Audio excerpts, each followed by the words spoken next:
بسم اللہ الرحمن الرحیم۔ پاکستان اور بھارت کے مابین جنگ کے بادل سیاہ ہوتے ہوتے مزید گہرے ہو چکے ہیں۔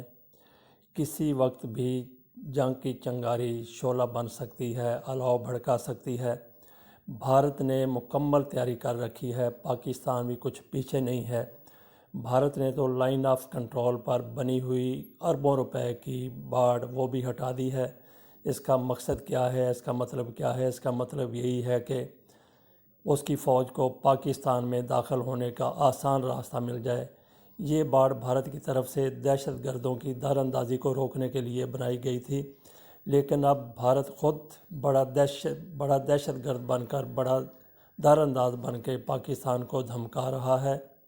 اسلحہ اس نے جمع کر لیا ہے، وہ تو عرصے سے اسلحہ جمع کر رہا تھا، فوج اس نے ڈپلائے کر دی ہے، بنکر وہاں پہ بنا لیے ہیں، ہوائی اڈے نزدیک فعال کر دیے ہیں، فوج اس کی تیار ہے۔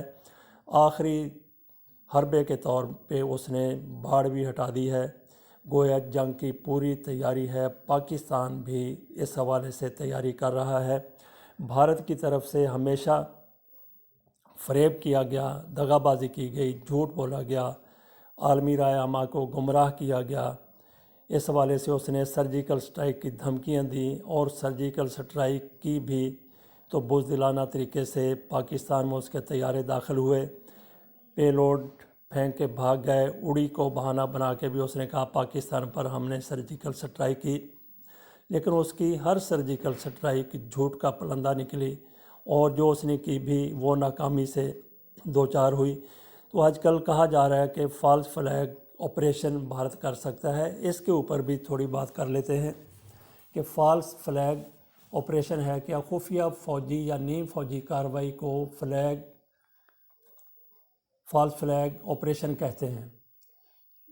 ایسے آپریشن کا مقصد اس طرح فریب دینا ہوتا ہے کہ یہ معلوم ہو کہ یہ کارروائی انجام دینے والوں کی بجائے کسی اور نے کی ہے، خود بھارت نے نہیں کی، یا کسی اور دہشت گرد نے کی ہے، یا کہیں اور سے ہوئی ہے۔ زمانہ امن میں شہری تنظیموں اور سرکاری اداروں کی کارروائی بھی فریبی پرچم کہلائے گی اگر اس کارروائی میں ملوث اداروں کو چھپانا مقصود ہو۔ فریبی پرچم تاریخاً بحری جنگ میں شروع ہوا، جب کسی ملک کا جھنڈا اڑائے ایک بحری جہاز حملہ آور ہوتا تاکہ دشمن کو دھوکہ دیا جا سکے۔ انگریز قانون میں اس سے جائز سمجھا جاتا تھا۔ موجودہ دور میں دہشت گردی کے واقعات پرچم دروغ کے تحت کرنے کی باتیں بھی ہوتی رہتی ہیں، ایسا ہوتا بھی رہتا ہے۔ یہ تو فالس فلیگ آپریشن کے حوالے سے ہم نے بات کی، تو آ جاتے ہیں بھارت کی طرف۔ بھارت ایسی کئی کارروائیاں پہلے بھی کر چکا ہے، آئندہ بھی کرے گا پاکستان کی طرف سے۔ اس حوالے سے عالمی برادری کو آگاہ کیا گیا ہے۔ تو بھارت کی طرف سے اب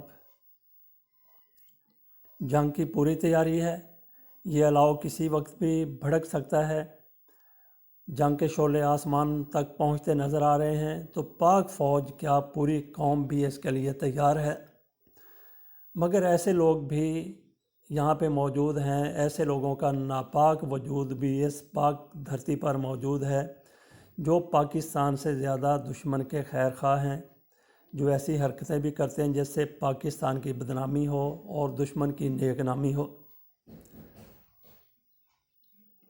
پاکستان کے اور بھارت کے درمیان جنگ کے حالات اب تو انتہا کو پہنچے ہوئے ہیں، تاہم کچھ عرصہ سے جنگ کے سائے منڈلا ہی رہے تھے۔ اور اس دوران کیا ہوا، جب پاکستان بھارت کے مابین جنگ کے سائے منڈلا رہے تھے، جنگ کے حوالے سے امکانات کی بات ہو رہی تھی، بھارت کے حملہ آور ہونے کے حوالے سے پاکستان کی حکومت، عمران خان وزیر اعظم اور وزیر خارجہ شاہ محمود قریشی پوری دنیا کو آگاہ کر رہے تھے کہ بھارت کسی بھی وقت کوئی مہم جوئی کر سکتا ہے۔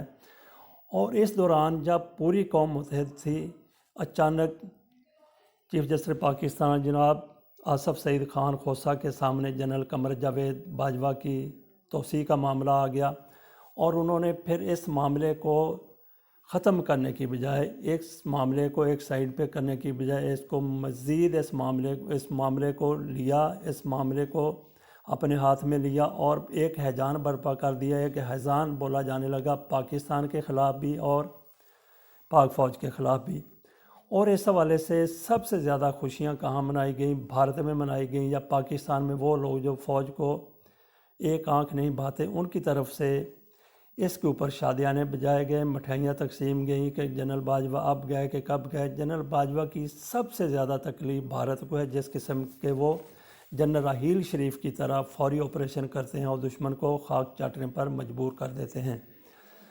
نہ صرف یہ کہ جنرل باجوہ کی توسیع کے حوالے سے پاکستان میں تنازع کھڑا ہو گیا، قوم بٹی ہوئی نظر آئی۔ قوم کیا، دوسرے لوگ اس کے اوپر شادیانے بجا رہے تھے، خوشیوں کا اظہار کر رہے تھے، اور اس کے ساتھ ہی پھر مشرف کی سزائے موت کا فیصلہ بھی آ گیا۔ ان کو جس طریقے سے غداری کیس میں ان کی سزائے موت کا فیصلہ آ گیا، یہ ایمرجنسی 2007 میں جو نافذ کی تھی جنرل پرویز مشرف نے بطور آرمی چیف، یہ وہ کیس تھا۔ حالانکہ جنرل پرویز مشرف کا سب سے بڑا کیس جو واقعی ایک قانون شکنی، آئین شکنی بن سکتا ہے، وہ ہے 1999 کا، جب انہوں نے ایک جمہوری حکومت کا تختہ الٹا تھا۔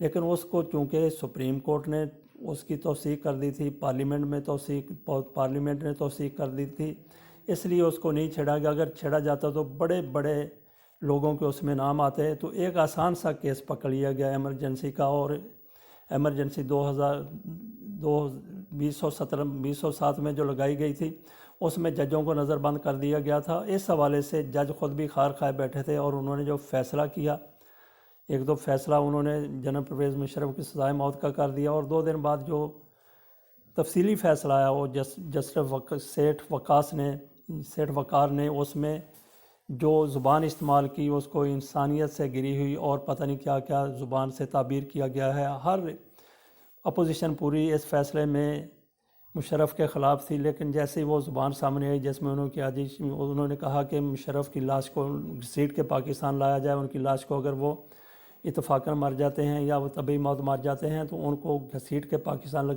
لایا جائے، اور ان کی لاش کو 3 دن تک ڈی چوک میں لٹکایا جائے۔ تو اس فیصلے پر بھی بھارت میں شادیانے بجائے گئے، بھارت میں خوشی کا اظہار کیا گیا۔ اب جب کہ یہ ان دنوں میں فیصلے ہوئے جب جنگ کے امکانات نظر آ رہے تھے، اب تو جنگ کی واضح دھمک سنائی دے رہی ہے جو قریب سے قریب تر آتی جا رہی ہے۔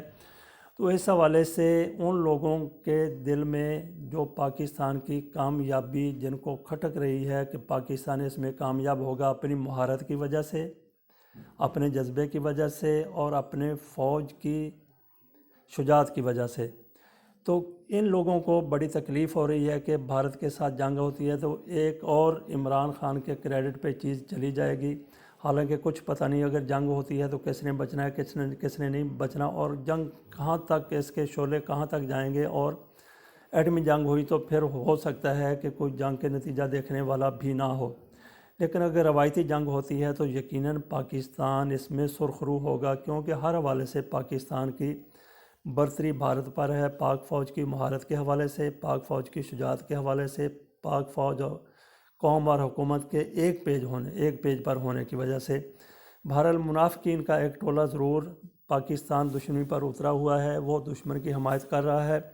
تو اس دشمن کو، جو اصل دشمن ہے، اس کے خاتمے سے پہلے قوم اس دشمن کا خاتمہ کر دے گی جو پاکستان کے اندر موجود ہے۔ یقیناً وہ ان کے چہرے بے نقاب ہو چکے ہیں، وہ آپ کے سامنے ہے۔ سب سے پہلے قوم، پاک فوج اور حکومت مل کے ان کا خاتمہ کرے گی، جو بالکل آسان ہے۔ تو یہاں پہ ایک سوچ پھر سامنے آتی ہے کہ یہ لوگ جو پاکستان کے خلاف اندر کے لوگ ادھار کھائے بیٹھے ہیں، کیا پھر وہ عدالت جائیں گے؟